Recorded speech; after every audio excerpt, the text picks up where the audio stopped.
So, an evening walk in Susukino. The sun is almost down behind those Miyanasawa hills, which I never really got to walk in. Maybe on the next visit. I'm pretty sure I'll be coming back to Sapporo at some point.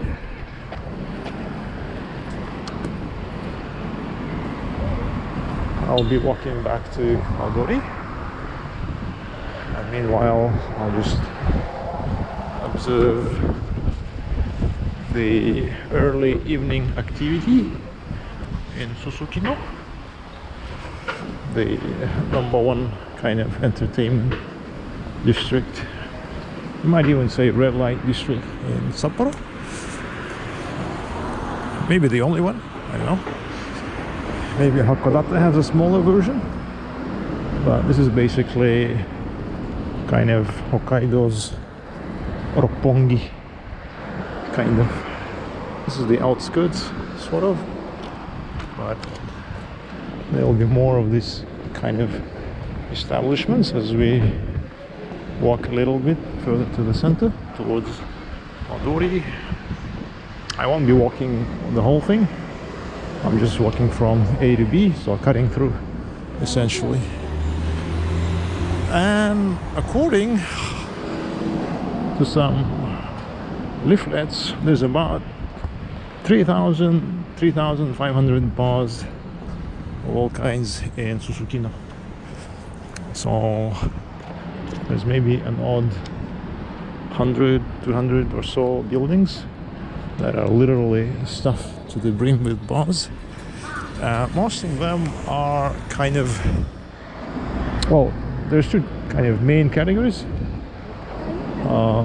Some are just bars, pubs, where you just go in and have a drink. About a half are hostess bars, where mostly younger women persuade mostly older men part with their cash for some drinks. Expensive drinks, moderately priced drinks, but basically drinks.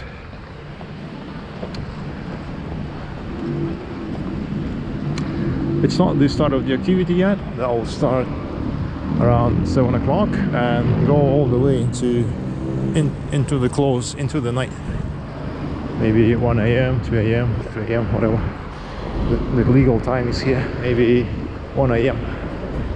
I have a suspicion. So there is a lot of talk that this is kind of thinly veiled prostitution. And I'm not a real big bar guy, so I can attest to that.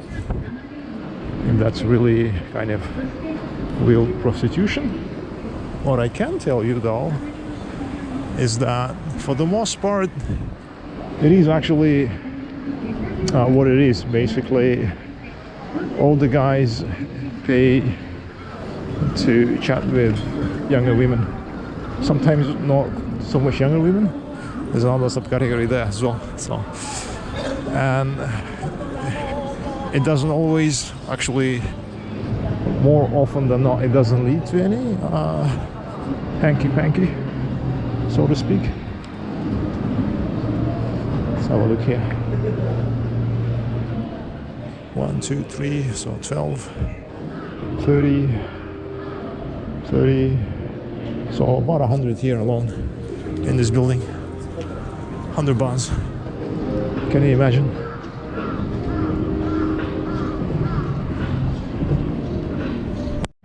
Oh no, this is just the information spot, so not all of them are here. Yeah, that would be preposterous. So, but there's a bunch of these kind of informational spots. They call them concierge, something like that, and they're scattered all over the place. The rates are actually kind of on the surface they don't seem that expensive. For the cheaper earlier time, 7 to 9, maybe 6:30 to 8:30, it's something like 4,000 yen for an hour session. They call it a set, I think. Call it a set. I'm not sure if the drinks are included. They're actually more expensive the later you go into the night. So the prime time is after 8:30, maybe 9 o'clock into the midnight, and that will cost you something like 6,000 yen a set. So for reference, that's 50-60 dollars Singapore, not including the drinks, I think. So I think that's only for the girls' time, for the ladies' time. So I think maybe the so-called mature hostess bars are a bit cheaper because these ladies are not really into making a lot of money. They're kind of more out of boredom, I guess, to have fun, maybe meet some younger guys. By the way, why am I walking in this direction? I was walking towards the dory, so I'll have to cross the street and turn around.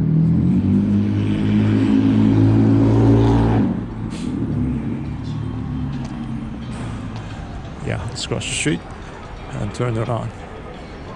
But I just wanted to show you some other interesting stuff. Yeah. So, and some of these bars are actually like male hosts, like these guys here. I guess that's considered handsome. And they're not actually gay bars per se. These are actually bars where women go to chat with dudes or guys. Basically handsome individuals, let's put it that way. Handsome individuals. And apparently it's kind of become almost a social malaise because yeah, maybe I should cross here. Oftentimes becomes almost like a love scam because some women become so engrossed in that relationship they kind of lose their mind, so they start throwing money at their favorite host and get into debt, and all kinds of drama ensues. It's like addiction. And it's not necessarily the older women falling for the younger guys. Sometimes it's actually their colleagues, other hostesses from the female hostess bars, falling for the handsome dude next door.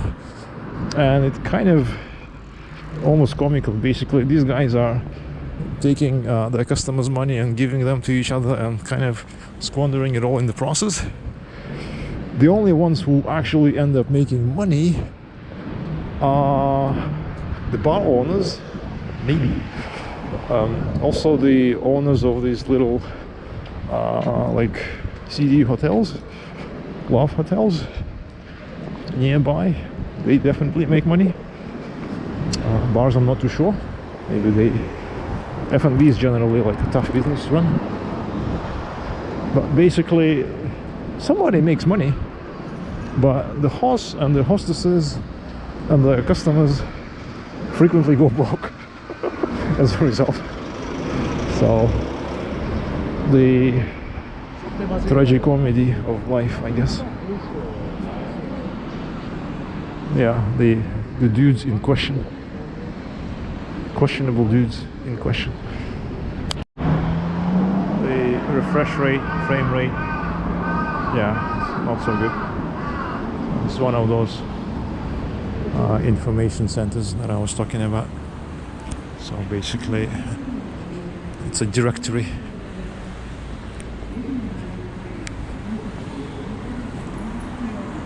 This is the main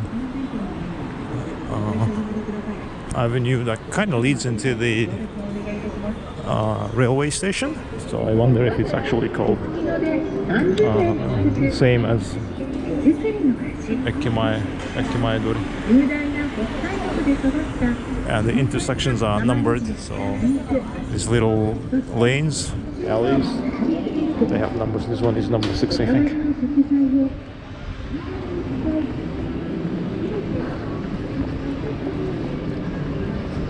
So, yeah, that's the information center I just walked through.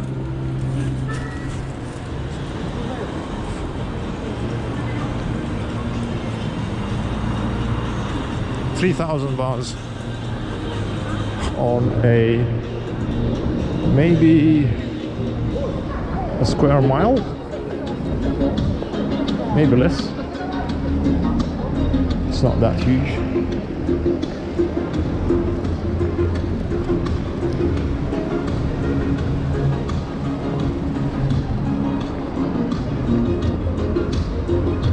Obviously, it's not as big as the ones in Tokyo.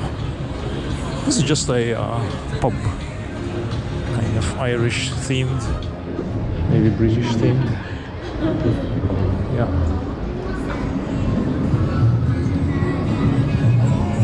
More bars here. So it's very easy to find. Actually, it's quite difficult to avoid. If you are in Sapporo, you'll end up walking these areas anyways, especially if you're looking for a place to eat.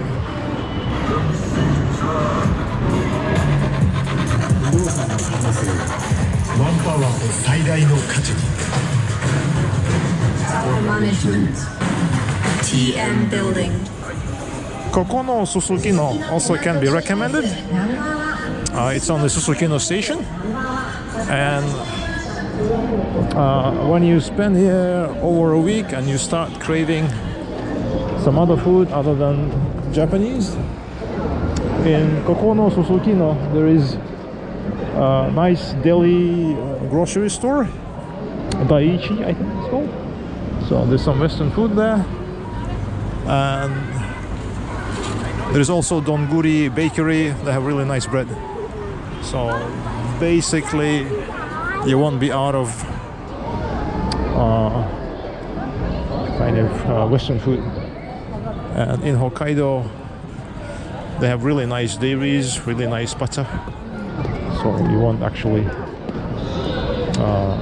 be in shortage of anything, I think. And the Japanese food is actually pretty good as well here. Ramen is really falling out of my ears. I can't eat it anymore. But it's so good. I'm even thinking of having it now for dinner after I've done my errand at Odori. Need to get the running shoes. So that was it.